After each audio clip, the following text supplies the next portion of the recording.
Hello everybody, welcome to another video. This is your vlog for the 2nd of November.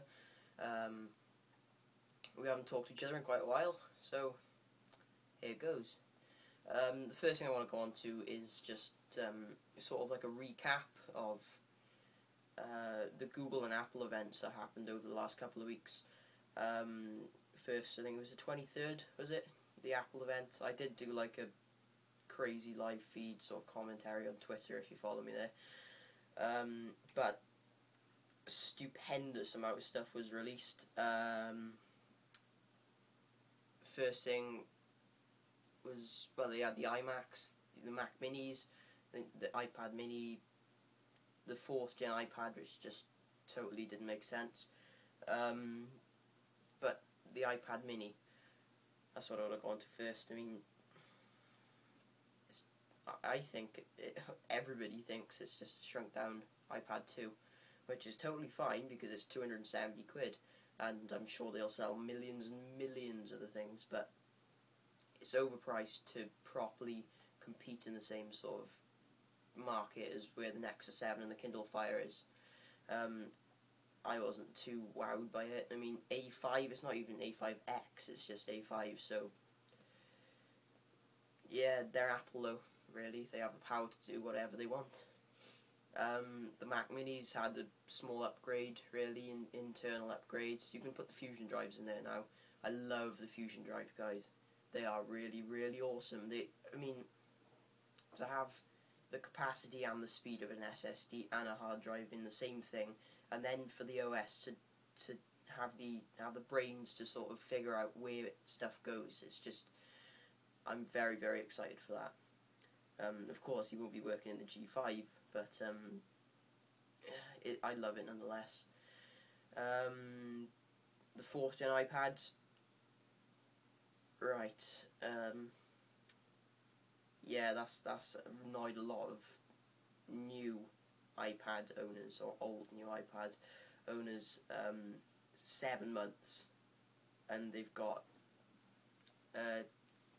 last generation iPad basically. Yeah, I'd be annoyed too, but I mean, look at it this way. Say you got an iPad 3 now, and you look at an iPad 4 and you go, oh, I want that iPad 4. Why? At the end of the day, guys, I mean, it's got everything you need, really. I mean, it's not like the iPad 3 is lagging behind anywhere. I mean, it'll play every game brilliantly, it'll load apps super, super fast, it'll still record video great, it'll take pictures on front or back facing cameras. I think Apple have just annoyed people with that. I can see sort of why they've done it, sort of to reset their cycle, like September and October for everything now, basically. Instead of having March, it'd make more sense, basically, that's what I'm trying to say. They're going to make more money by releasing something in October than they are if they release it in March. It's just common sense, basically. The thing that stole the show for me was the new iMac. My jaw just dropped to the floor when I saw it. It was just, I was looking at it thinking, there's a computer in there? It's gorgeous. Really unbelievably gorgeous. But it's got laptop components in it, so basically it's a beefed up Mac Mini, isn't it, at the end of the day? I mean, yeah, it looks really pretty and everything, but it's the iMac has dropped even more into the consumer line. I mean, with the old iMacs, you had some sort of upgradability. Going back to like the iMac G5s, you could just pop the back off and you could replace everything there.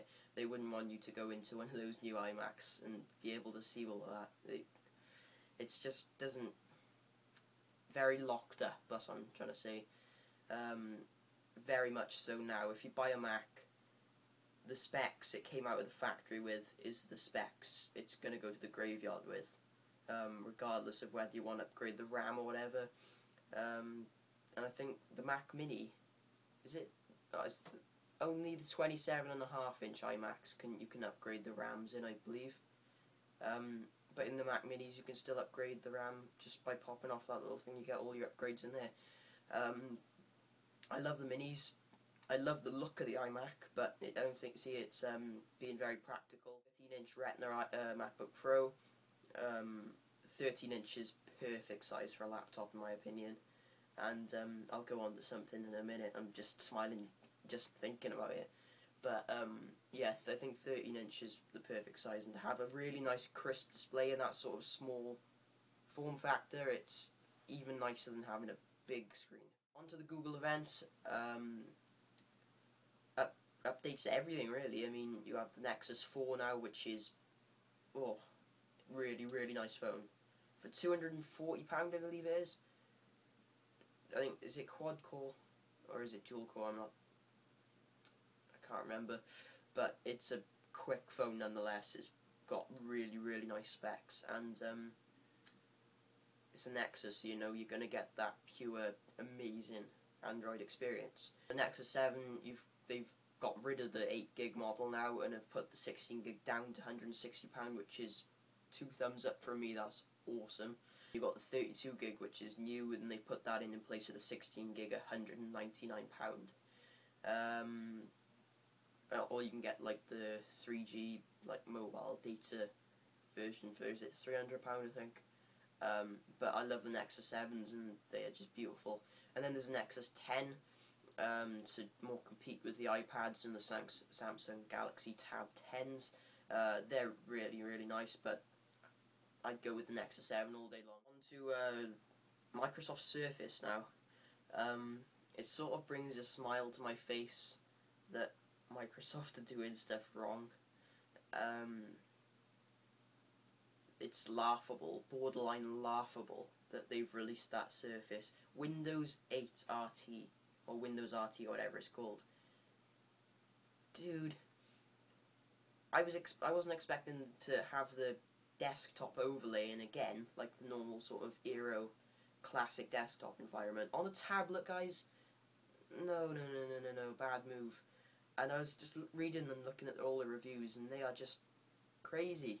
It just looks like a half-done job. Simple stuff like dragging windows and moving stuff around, it's just it's so inconsistent. It's just a half-assed job at the end of the day, guys. And considering you can get an iPad for that, or a Nexus 7 even for, is it £300 cheaper, it's just unbelievable that they're trying to sell